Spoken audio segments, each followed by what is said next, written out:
Graça e paz, irmãos. Bom dia a todos. É um prazer estarmos aqui para a nossa aula de Escola Bíblica Dominical. Gostaria de estar orando nesse momento para iniciarmos a nossa EBD. Amado Deus eterno Pai, glorificado seja o Teu nome. Te agradecemos, Senhor, por esse momento de estudo que teremos. Te pedimos pela vida dos Teus servos que estão enfermos, ó Deus. Te pedimos pela vida do irmão Ari Rangel, pela vida da irmã Odete. Te pedimos pela vida do pastor Sócrates, pela vida do pastor Clauber, pela vida de todos os Teus servos. Pedimos a Tua proteção, ó Deus, sobre a Tua igreja, sobre as pessoas que estão no grupo de risco, ó Deus, sobre todos nós, aqueles que estão tendo que trabalhar, Senhor, que a Tua proteção seja sobre cada um deles. Agora nós Te pedimos sobre esse estudo. Abra as nossas mentes e os nossos corações, em nome de Jesus. Amém.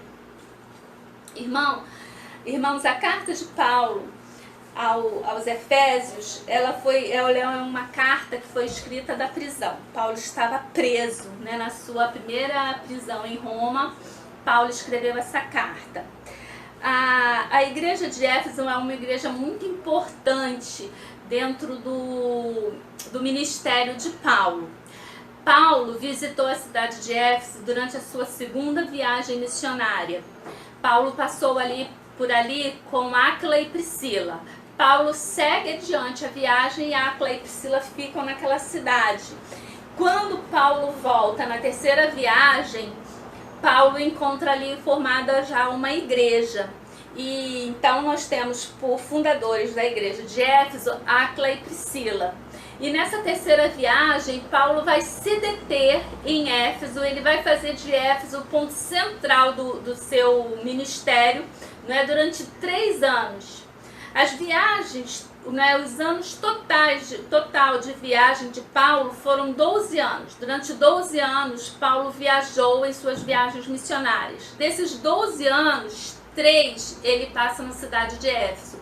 Daí podemos entender a importância, podemos ver a importância que essa igreja tinha no ministério de Paulo.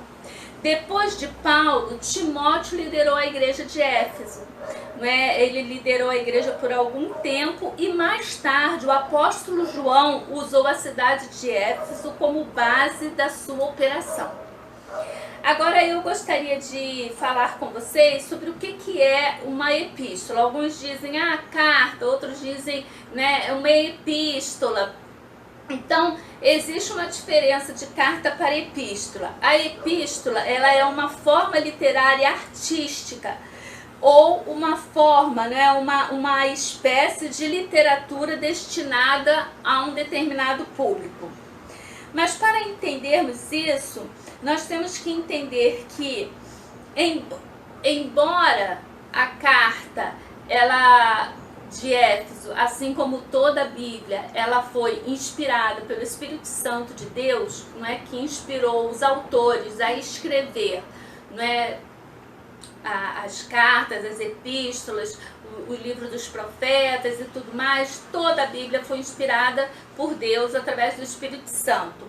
Mas nós precisamos entender que, apesar dela ter sido inspirada pelo Espírito Santo e, portanto, pertencer a todos os tempos, elas foram originalmente escritas do contexto do autor para o contexto dos destinatários originais. Acho que eu me enrolei um pouquinho para explicar isso, eu vou melhorar. Então, nós precisamos entender que a carta aos Efésios, ou Epístola aos Efésios, ela é um livro, uma carta inspirada por Deus. Tendo sido inspirada por Deus, ela serve para todos os tempos, para todas as pessoas, porque a Bíblia é um livro atual, ele está dentro do contexto daquilo que estamos vivendo. Mas para entendermos melhor a carta aos Éfesos, nós precisamos entender que, por ser uma carta ou por ser uma epístola, ela foi escrita dentro do contexto do autor, do contexto de Paulo, prisioneiro em Roma, para o contexto da cidade de Éfeso. E por isso, nessa primeira aula, nós vamos nos deter falando sobre qual era o contexto de Éfeso. não é? O que era essa cidade de Éfeso? Quem eram as pessoas que moravam em Éfeso? Esse vai ser o primeiro tópico, né? A primeira aula. A partir da próxima aula nós estaremos então estudando o capítulo 1. Então, precisamos entender o comportamento, né? Algumas vezes, algumas cartas que Paulo escrevia era para corrigir algum comportamento, era para falar a respeito de algum erro doutrinário que precisava ser endireitado por aquelas pessoas, um mal-entendido que precisava ser esclarecido. Diante dessas circunstâncias, alguém chegava, contava para Paulo aquilo que estava acontecendo, Paulo então escrevia a carta e enviava. O exemplo que nós temos, por exemplo, ali, né, nas cartas à igreja de Corinto, né? Paulo está ali corrigindo um erro doutrinário que está acontecendo naquela igreja. Então Paulo está falando especificamente àquela igreja, diretamente sobre aqueles problemas ali, né, que estavam acontecendo. Então são questões que nós precisamos entender e buscar na Bíblia para podermos entender as epístolas e as cartas. Um conselho, né, que eu gostaria de dar para os irmãos em termos de estudo, né, uma boa forma de estudarmos e de entendermos as epístolas e as cartas é nós lermos como uma carta.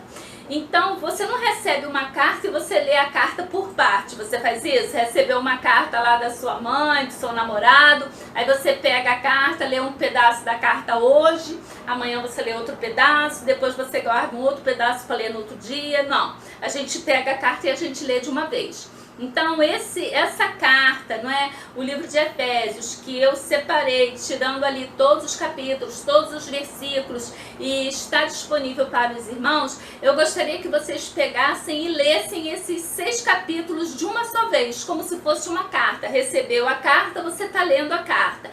É uma forma boa da gente entender, não é, a literatura e a aplicação dela em nossas vidas. Então faça isso, não faça a leitura como uma leitura diária repartida, mas pega todo o conteúdo da carta, e isso você pode fazer com Romanos, Coríntios, Colossenses, todas as cartas, tá? Então, voltando ali o ponto que nós abordamos, a carta ela é escrita dentro do contexto do autor da carta para o contexto das pessoas que estariam recebendo, para corrigir algum erro doutrinário, algum problema, alguma briga interna que estivesse acontecendo naquela igreja, ou esclarecer algum mal-entendido. Então, o que acontece com a epístola e com as cartas? Nós precisamos entender que muitas das vezes nós temos a resposta, mas nós temos a resposta para qual pergunta? Não tem ali qual era o problema que estava acontecendo, e estava acontecendo isso assim, e por isso, quando nós lemos, nós precisamos entender. É como se você estivesse ao lado de uma pessoa falando ao telefone, mas você não ouvisse a voz da outra pessoa que está lá na outra linha. Então, o que acontece? Você só entende parte daquilo que está sendo dito, você entende aquilo que está sendo dito pela pessoa que está do seu lado, mas você não sabe aquilo que foi perguntado a ela. Você pode até supor, mas você não sabe aquilo que foi. Então, a epístola, as cartas, quando nós lemos, muitas das vezes ela foi escrita para responder a um problema que estava acontecendo ali, mas você não sabe qual era o problema, você só tem a resposta ao problema.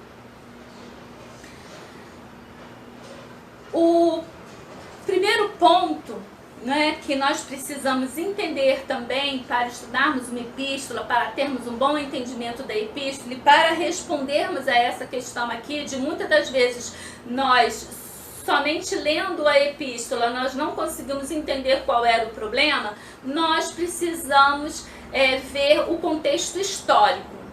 Quando vocês forem estudar o contexto histórico, quando vocês estiverem fazendo a leitura da carta aos Efésios, por exemplo, vocês vão ler que muitas das vezes Paulo usa a expressão Pai, Pai de amor, Pai eterno, Senhor vosso Pai. Ele vai estar sempre relacionando com o Pai. Por quê? Porque lá em Éfeso havia um grande número de órfãos.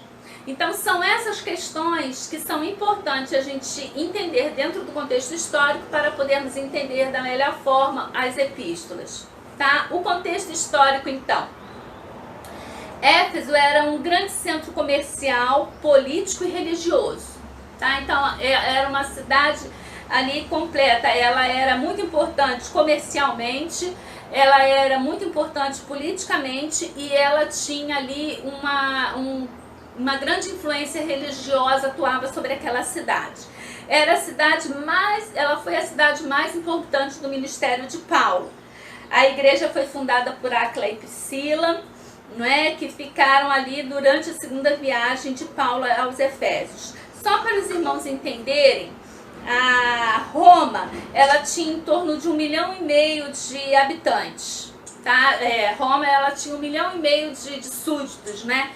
E Éfeso, ela tinha 250 mil habitantes. Então você perceba que dentro de todo o contexto romano de 1,5 milhão, Éfeso representava 250 mil habitantes. Ela era a capital romana da Ásia Menor. Então Éfeso é a capital romana da Ásia Menor. E ela tinha, né, ali dentro da sua capital uma das 7 maravilhas do mundo antigo, que era o Templo a Diana. Esse templo ele era tão grande que ele tinha 120 colunas de 20 metros de altura. Então os irmãos podem imaginar a suntuosidade desse templo e aquilo que ele representava. Éfeso também, ela tinha a maior biblioteca do mundo antigo, uma das bibliotecas mais importantes do mundo. E ela tinha um anfiteatro para 25 mil pessoas, né? Então observem que era uma cidade de 250 mil habitantes e ela tinha um anfiteatro onde cabia 25 mil pessoas, né? Olha a suntuosidade, a grandiosidade das obras daquela cidade. Tudo em Éfeso girava em torno do templo da deusa Diana. Havia um tributo que se pagava para entrar na cidade de Éfeso. Para você entrar, você tinha que pagar ali como que fosse um ingresso. E tinha também que pagar para entrar no templo de Diana. Mesmo naquela época, né, se os banheiros públicos, né, para o público existia a latrina, né, uma espécie de vaso sanitário, né, já naquela época, nos banheiros públicos. Éfeso era muito marcada pelo misticismo, pelo ocultismo, pela mágica, não é? Isso a gente pode ver ali em Atos 19, versículos 18 e 19, vai estar retratando isso que eu estou dizendo. Então ela era uma cidade mística.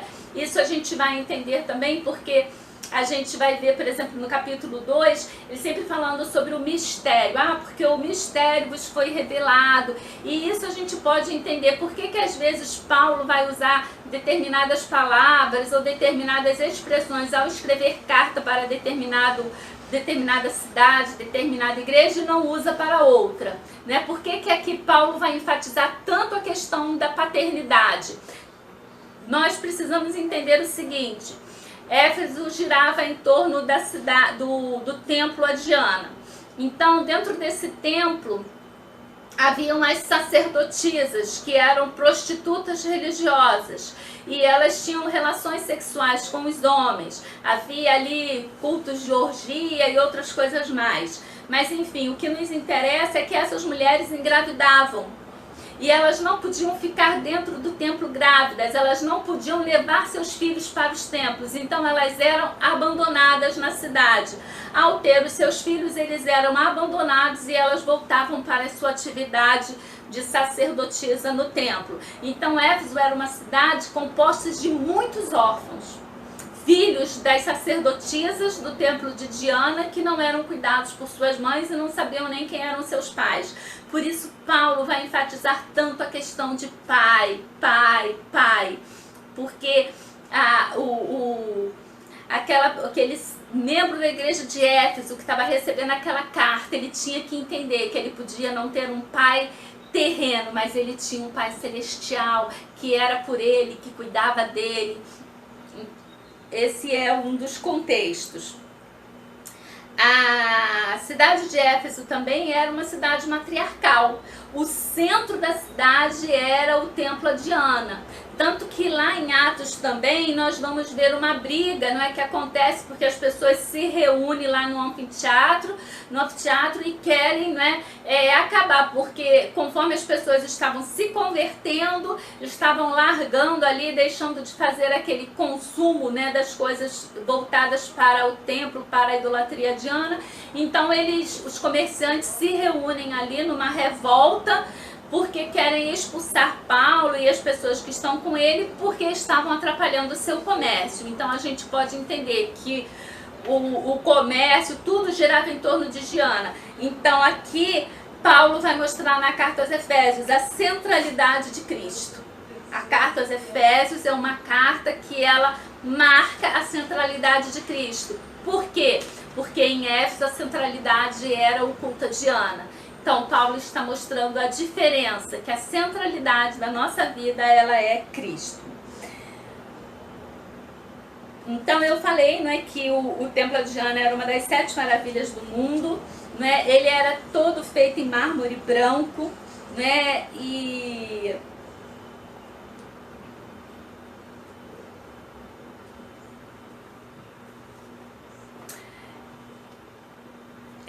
são esses os pontos, né? Estava olhando aqui para ver se eu tinha deixado algum ponto sem ser tratado. Então, a parte do contexto histórico a gente encerra por aqui. No próxima aula nós estaremos falando a respeito, já começando a leitura ali do primeiro capítulo. Mas eu gostaria de deixar como dever de casa que você lesse a carta, não é, que a Ju vai estar disponibilizando para vocês toda de uma só vez, como se fosse uma carta que você estivesse recebendo de um grande amigo seu.